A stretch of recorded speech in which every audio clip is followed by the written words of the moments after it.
Is this the best Mercedes EV yet? A full driving review of the Mercedes EQE SUV with Thomas and Autogefühl in 4K, full screen, full length. Let's go here. You can see the closed front grille here with an optional micro star pattern. Very beautiful design indeed. This is the AMG line. That means sporty accentuations in the side lower part. We're soon also comparing the electric art line. This color is also very special. It's called Alpine Grey. It's a special AMG color actually for the AMG line here. And we also have a beautiful shooting location here on the Portuguese coastal line. 4.86 m or 191 inches is the length of the EQE SUV, so the smaller brother to the EQS SUV.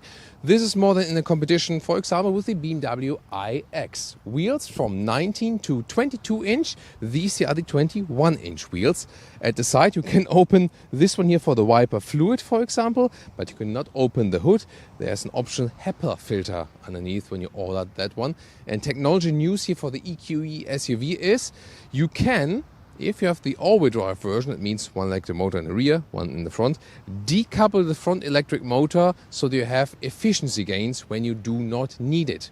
But you can also get an entry version with rear-wheel drive only. Testing here the EQE 500, that is an all-wheel drive model.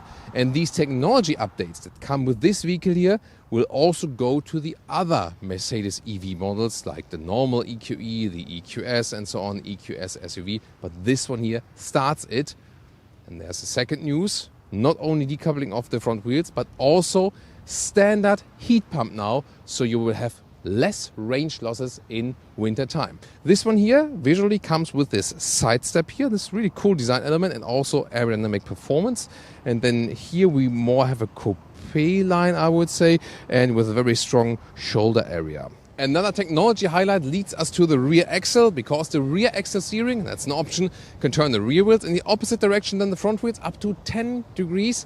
That massively reduces the turning circle by up to 2 meters, easier U-turns and so on. And design-wise here in the rear you can see this light strip going across, and on the sides you have this 4-element spiral, whereas the EQS SUV would have this 5-element spiral. Very interesting. In lower part, AMG line. Are these even pretending to be fake exhaust?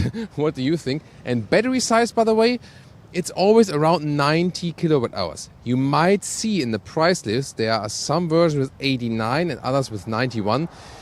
They don't differ that much. It's just from a different supplier, but the charging times are also pretty much similar. It's always around 30 minutes from 10 to 80% state of charge if you have the biggest power boost, which is at 170 kilowatt peak. Turning indicators, replace the daytime running light in the front. And the rear turning indicators, at first sight it doesn't look that spectacular, but when you look closer it uses these vertical structures, and that looks quite cool then. Also features a very cool welcoming light signature. Look at that when I open the vehicle, how the light builds up. There we go, pretty spectacular. By the way, not to be recommended, but yeah, sometimes I just can't help myself and also do fun things with vehicles which are not useful. Yeah, not releasing the parking brake and then slightly applying the throttle. Again, don't do it, but it looks weird, right? And here we can very well see with the two Alpine Grey AMG color cars, here the side steps. We have it on our main vehicle, and here's the same color, but without that side step. It really looks different, but which one would you prefer? Aerodynamics-wise, by the way, the side step is better. It actually serves aerodynamics because the air is being channeled in a better way underneath the vehicle to the rear. And more colors for you. Here, for example, a subtle lift blue, a rather darker blue tone, but I think it suits the vehicle very well with the same 21-inch wheels. Or what about here, this diamond white bright vehicle? You have more contrast than here with the wheel arches in that case. 19-inch wheels, so you can see how the car looks like with smaller wheels. Yeah, the bigger wheels do look better, right? But then with the air suspension, you can also even out this comfort difference. And here we can also see a difference, AMG line with the sportier accentuations in the lower part, and the electric art line is a little bit more subtle, has this more closed look, not that sporty, and also more chrome in the lower part, more set on elegance. And here you can also see that this star pattern is just an option, doesn't have anything to do with AMG or not AMG line, but hey, it does kind of look cool with the tiny stars, doesn't it?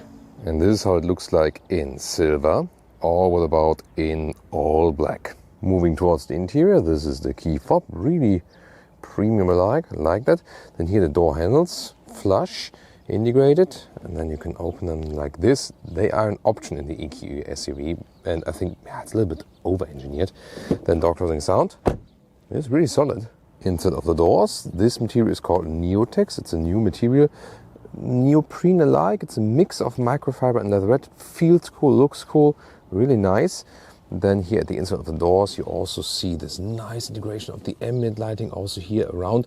Just a high gloss piano lacquer here, and the lacking haptic feedback of the seat controls, what I would criticize.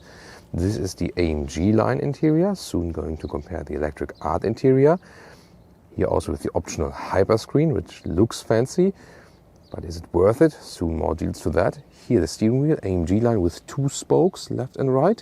The Electric Art steering wheel would look different. And these seats here are the comfort seats. They are sport seats and comfort seats. Also in the AMG line, you can go here for the comfort seats. The sport seats not available in the US, and they are also more narrow. Here the comfort seats are definitely better. Here with the animal skin wrap, and you see here it already looks old and it feels kind of rough and hard, so not good material quality. And here we can see soon that the Electric Art Artico cover is way better indeed. Seating position, I'm really happy with that actually. Good comfort here on these comfort seats, and even more than in the Electric Art with the full Artico interior. This is also better than in the sedans, because here you sit a little bit more upright. And with 189 or 6'2", you also have enough headroom. This is also the version here with the panoramic roof, by the way. And it leaves a lot of light in, really cool. You can also open it, that's also cool. Is it very well usable? More or less, because already like 60 kilometers an hour or something, there are a lot of wind noises, so it's not the best panoramic roof to drive at higher speeds. You have to know that if that is then relevant for you or not. Rear doors, here also with the high-grade leatherette and the Neotex on the top part. It's really well done as for the build quality. Then you can see no middle tunnel, purpose-built EV platform. That's good actually. And since everything is more upright, and although you have the shorter wheelbase than the EQE sedan, you have a lot of legroom here. It's no problem at all. Headroom also works for tall Ls, so 5 tall Ls is fine. Just that the middle seat is a little bit hard at the back part. The outer seats are definitely way more comfortable. And in the lower part, we also have a separate climate unit here, but it's this one button design again. And below that, 2 USB-C chargers. And here we can fold down the cup holders. This is like a smartphone holder, and then like this, you can release the cup holders. Interior cockpit overview. This is here the optional Hyperscreen, like one glass unit, 17.7 in the middle, 12.3 inch on the sides each. This is the passenger screen, which now is featuring this personalization with your favorite image, or maybe also of your dog, your cat, or your wife, or your husband. So which one would you actually put there at the passenger screen? This is optional, however, and I'm not sure if I would go for that, because it is really expensive, can be up to like 8,000 euros extra. And the base setup here, we can also soon show that to you, is to me actually a little bit nicer even. Here the digital instruments, nice visualization. You can also pick the style, sportier way or understated, or then the map full screen. And wow, this is cool here with the satellite view definitely. My favorite is off-road. That, just looks coolest, doesn't it? And the head-up display is really large, and you can also have some GPS visualizations in there. Some love it, some think it's too much. The ambient lighting, I found it pretty cool actually. You have this color transitions if you like. You can also change the whole color, and either in a multi-color way or maybe also just a single color, so you can really pick that. And what's also quite cool is that when you use the AC unit, you can see warmer or colder as an additional visualization. What are you actually doing? Apple CarPlay or Android Auto integration is really massive indeed, and also works quite quickly. Wireless or wired, both is possible. Burmester sound system or Burmester is really wow, good sound, and they concentrate on having the original source basically transported to the sound system as accurately as possible. That's their goal. Then you can also see the satellite view in full glory. Wow, look at this. That looks really, really cool, right? Here, for example, you can see that here from the sights in Lisbon. That looks, wow, really like in a game, right? And new with this software version introduced by the GLC is here that you have the see-through bonnet with that camera. This is the live camera feed, and this then here in the middle part is being built up while driving from a past camera image. But here you can see it helps that you can see if there's a sharp stone underneath the bonnet and maybe damaging the tires or something.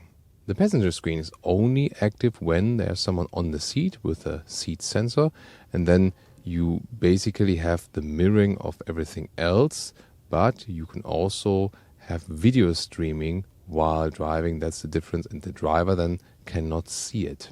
Beautiful matte wood decor. Really cool. And then inductive charging pad, two USB-C chargers, but also here the adaptive cup holders. But when you have like heavier glass bottles or something, small ones, they don't hold them that tight. Then let's make it clean closed again. Here there's a unit for the driving mode selection, for example, and start-stop of the vehicle. Then you have a split armrest with more space underneath. Not to forget this huge space here underneath the middle console with more charging possibilities. Let's also take a look at the electric art interior we have here, starting at the inside of the doors with, with these nice new materials that is neoprene finish. And listen to that. Also, when you touch it, how it sounds, really cool indeed. This is also the base steering wheel. That one looks better in the AMG trim, I think, because again in AMG you have the 2-spoke design. Here there's a 1-spoke design. But this interior is also without any animal materials, and the steering wheel feels good. And also here with the seats, this is very astonishing. This here actually looks better and feels softer. And look at this different cockpit. This does not feature the optional Hyperscreen. Then you have this vertical layout like we know from a C-Class or the S-Class and so on. And you have here space for decor element, and you can pick different stylings. So a very interesting 3D structure underneath here. So I found actually more beautiful without the Hyperscreen. And also here the digital instruments are not integrated. They're more upright, and they give you actually better visibility, because when it's leaned backwards, then the sun can also get to that a little bit better. Here, this way, better view. So this solution here saves money, and to me, it is also better as for the user interface. What do you think? We flipped the logo here to open the trunk or the boot. 520 liters up to 1,675. And then here, this has no rails at the side, but it's actually good in the build quality. And then underneath here we also have a lot of space for charging cables. The length here is 94 centimeters or 37 inches, and the width is also between the wheel arches, easily a meter or 40 inches, you can see it here. And the total height is also important. It's actually quite substantial, 72 centimeters or 28 inches. So this is how you can use the trunk. You can also fold the seats right here, but you have to grab over. There's no remote lock or something, and then you can load through the front seats. Welcome to Thomas's Driving Lounge. We start with the sport mode. Acceleration, slightly uphill, but does it have really enough power? Let's go! Plop, that's 90 kilometers an hour. Woo! That went really quick. I mean, the official figure was 5 seconds, like 4.9. Whew! More punch from the rear, from the strong electric motor. Wow, I was really pushed into the seat. That was a lot of fun, really cool. And we first check out the agile driving characteristic here, because the EQE is shorter than the EQS SUV, and so also gives us more driving fun. It feels definitely more agile. This here even has a shorter wheelbase than the EQE sedan. Very interesting concept indeed. However, due to the low center of gravity in these electric vehicles, the batteries are placed in the middle bottom part. The difference between driving a sedan and an SUV body type is slimmer here with electric vehicles than it is with combustion engine models. We have no shaking up effect or something. In the sports mode here, this optional air suspension is set on the stiffer note, so there's no rolling or something. Really cool. The rear axis steering at higher speed gives us rather more stability, because then it turns into the same direction in the front wheels. At lower speed, soon going to show that as well, it helps with turning circle and also easing the car in and out in the city and parking lots and so on. And yeah, this is a lot of fun indeed. pretty cool. It is not the most sporty EV overall there is. There are sportier EVs out there, but considering what you expect from the outside, how the car looks, doesn't look like a sports SUV or something. It's also not supposed to be one, but it is really decently quick and it is still fun to drive. The steering input is really natural and likable, and you see, you don't have to steer that much. Mercedes has changed that with recent new models. Before that, you had to always steer quite a lot with Mercedes, more set out on comfortable driving straight and so on. Now you have to steer less without, it being too sensitive or something. I think they found a very good solution here, that it's sporty, fun to drive. You don't have to steer too much, but still remain with this very natural steering character. So in this case, I think very well done. And also here in the city, since we have that shorter wheelbase and the other models feels actually pretty much at home, you can ease that here around also more narrow roads and so on, no problem at all. Most important thing in city driving is when you have the optional rear axle steering in the highest build, up to 10 degrees, the rear axle goes in the opposite direction than the front wheels, and situations like these, it feels like you would be turning on standstill, like wow, that's really amazing.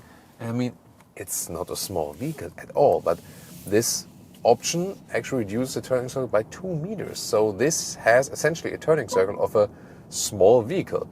Did you hear this chime, by the way? It's very interesting, this new law for European vehicles, which are coming new to the market, new homologation, that actually you need to have a warning chime as soon as you exceed the speed limit, even if it's just 1 kilometer an hour. And the thing is, really, it can be very annoying because, let's be serious, when it's 40 kilometers an hour here and I maybe hit like 41, who cares? That has nothing to do with speeding or being dangerous or something. We all agree that, especially in the city, especially like where children are present, everyone has to slow down and drive the according speed limit and watch out.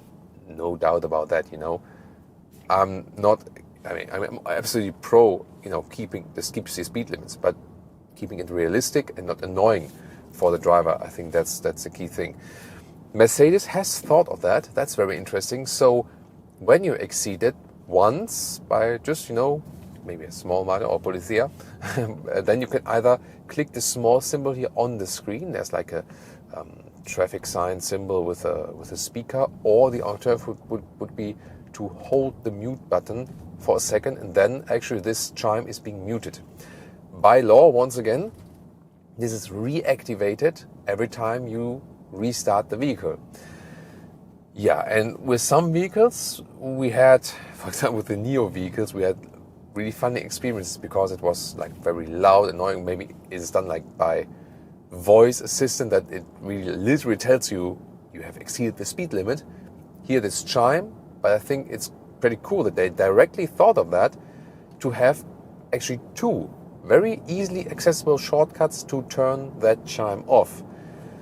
Yeah, this is the thing where the development of the car industry is heading to. Everything is more and more automated and things are getting also more and more annoying.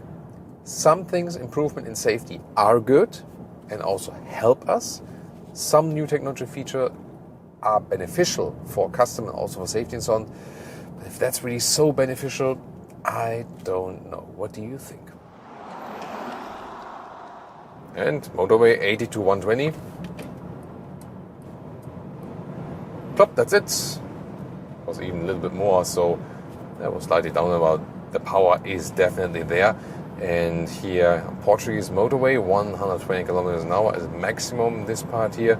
And super silent here, although it's quite windy outside. Close to the sea, it's quite normal, but the noise insulation from the windows and so on is really very good. We have the optional air suspension in this very vehicle, and it really gives us good floating comfort. With the 21-inch wheels, of course, when you have some fierce bumps in the road, then you do feel them. If you would go for smaller wheels, you could even that out better. But I like that the air suspension is not too hard, actually, and you can also adjust a little bit by the driving mode. Here in the S Sports mode, it's a little bit stiffer. Here in the comfort mode, then you have more floating effect, and that really gives you good comfort, definitely, while driving. So you can enjoy it, at least from the comfort aspect, also on the motorway, also long term, even better than with the shown Artico seats because of the softer surface, if that's available on your market. As for the assistance systems, you can see it here on the steering wheel, adaptive cruise control, ruling back and forth, and also left and right here with the active steering. Here on the Portuguese motorway, they are not that high in speed compared to Germany, but here you can see we can very well test, because there are quite a lot of times that like bend, especially here in this Lisbon area. Here right side, I didn't steer at all, so you see very smooth reaction here from this active steering assist. That is indeed also well done. If you, by the way, go on the brakes, then you always have recuperation, but hardly any in the normal recuperation mode. And then you can adjust it here at the shifting pedals, so to speak. For example, you can go left for strong recuperation, then you have much deceleration when you go off the throttle, or on the right side, no recuperation. Or then the last setting is D-Auto. That is doing, for example, when I'm closer here to a vehicle in front of me and have D-Auto, and then I go off the throttle, then I have recuperation, for example. But then when the sensor is not picking up anything here, when I have more freeway, there's no recuperation, it's just rolling. And I think that's a good setting. There's always the discussion between predictability or making it purpose-built, you know what I mean? And you can argue both ways, both have something. The only thing is, no matter which setting you pick, after a reset of the vehicle, after the next drive, everything is anyway reset on the normal recuperation. The reason is not because the manufacturer wants to tease you or taunt you. It's a mandatory reason by law, because they have to make these driving cycles always in the same recuperation mode. Yeah, but that's not ideal for the customer. I think regulation-wise, this should change. Ideal temperature conditions today here for running battery electric vehicles, and then we could score some consumption figures of 20 kilowatt hours per 100 kilometers. That's some 3 miles per kilowatt hour, meaning a real world range of 450 kilometers or 280 miles. Again, it would be a little bit less than in worse conditions temperature wise, but the new standard heat pump will hopefully also even that out a little bit more. Well, if you want to compare the competitors like the BMW iX or the bigger brother, the EQS SUV.